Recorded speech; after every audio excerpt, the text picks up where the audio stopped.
Здравейте, аз съм Дидо и днес ще ви уча как да правите Butterfly Twist или така наречения B-Twist. B-Twist идва от Martial Arts трикинга, като намира широко разпространение в фрирана и това прави един от основните трикове, с които е добре да започнете. Основата на B-Twist е B-Kick, затова ви съветвам да научите първо B-Kick, който сега ще ви покажа. При B-Kick и при B-Twist използваме една и съща засилка, която е от две крачки. Крачките се изпълняват напред и в страни и другата трябва да е по-дълга и по-ниска.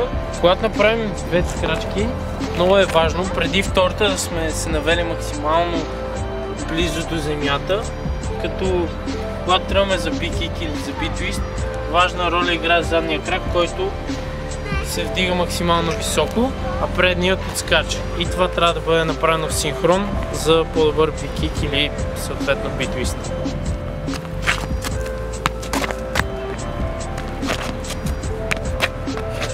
Когато изпълняваме B-Twist, използваме същата засилка като при B-Kick-а, само че ръцете играят важна роля за завъртането, като при навеждането те вместо да отидат само нагоре, завъртат и настрани.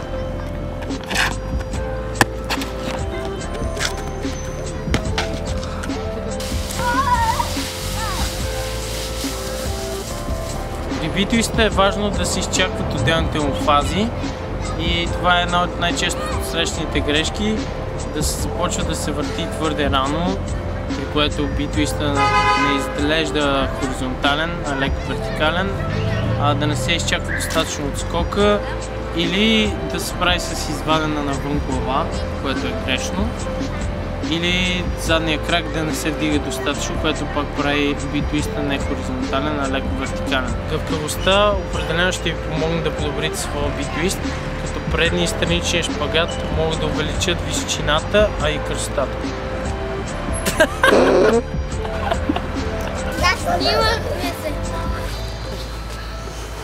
Привет, Леонади! Зеларка! Пичам фрира! Пичам птичка! Това беше B-Twist туториал. Аз съм Дидо и до скоро!